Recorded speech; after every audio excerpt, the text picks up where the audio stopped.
Hello दोस्तों, यह ज्यादा पुरानी कहानी नहीं है। एक दिन एक लड़का जो कि एक कंपनी में काम किया करता था, उसे किसी भी भूत प्रेत पर कोई विश्वास नहीं था। वह भूत प्रेत को बस दिमाग का भ्रम मानता था। एक दिन उसके कंपनी में कुछ काम बढ़ गया था, जिसके कारण उसे घर वापस आने में देर हो गया। वह अपने ऑफिस से देर रात को निकला। वह अपने बाइक से था। कुछ दूर चलने के बाद उसका बाइक खराब हो गया। अब वह अपनी बाइक को पैदल ही लेकर चल दिया। कुछ दूर के बाद उसे एक बस स्टॉप दिखा। वह कुछ देर वहाँ रुक गया। उसके पास एक साधु आकर बैठ गया। साधु अपने पास एक बीड़ी रखा हुआ था।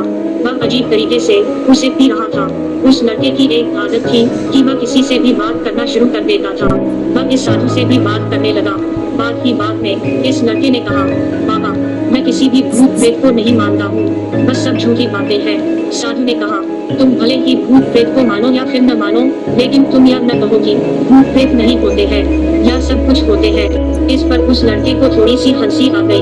उसने कहा, भूत होते हैं तो क्यों हमें नहीं दिखते हैं? क्या आप मुझे अभी कोई भूत दिखा सकते हैं? साधु को लग गया कि अब इसे जरूर ही भूत दिखाना होगा। साधु ने लड़के को श्मशान घाट की ओर चलने को कहा। फिर क्या था, वह दोनों चल दिए। रास्ते में उस लड़के को थोड़ा डर लगने लगा, फिर भी वह अपने डर को कम करके आगे बढ़ते जा रहा था। कुछ देर के बाद वह श्मशान घाट पहुंच गए। श्मशान घाट में अभी कुछ लाश जल रही थी। साधु ने उसको एक ऐसे स्थान पर बैठाया जहां कुछ समय पहले की लाश जली थी। साधु ने जमीन में एक लोहे का कील गाड़ दिया। उसमें एक सफेद धागा बांध दिया। इस धागे का अंतिम छोर उस लड़के को पकड़ने को कहा। अब उस लड़के को हद से ज्यादा डर लग रहा था। उसकी सांस तेज हो रही थी। इसके साथ ही उसके हाथ पैर भी कांप रहे थे। फिर भी उसने धागे को पकड़ लिया। साधु ने कुछ बताशों को 4 जगह पर रख दिया। सारे बताशे उस धागे के पास ही एक लाइन में रखे हुए थे। उसके बाद साधु ने लड़के को सावधान किया, अभी कुछ आत्मा इसको खाने को आएगी। जब तक वह इसको खाकर चले न जाए, तब तक तुम अपने हाथ के धागे को मत छोड़ना। कुछ मंत्र पढ़ने के बाद साधु ने उस लड़के को आंख बंद करने को कहा। फिर कुछ देर के बाद ही आंख खोलने को कहा। जब उस लड़के ने आंख खोला तो वह जो देख रहा था, उसे उसके ऊपर विश्वास ही नहीं हो रहा था।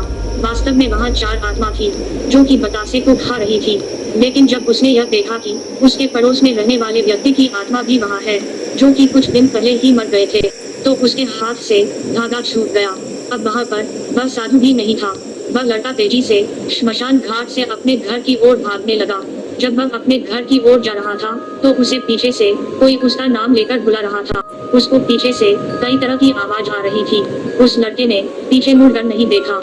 अपने घर जाने के बाद उसने यह सब कुछ अपने माता पिता से बताया। फिर वह अपने कमरे में सो गया। अगले दिन उसकी आंख उसी श्मशान घाट में खुली और उसी स्थान पर जहां पर उसने आत्मा को देखा हुआ था। इसके बाद वह दिमागी तौर पर बीमार रहने लगा।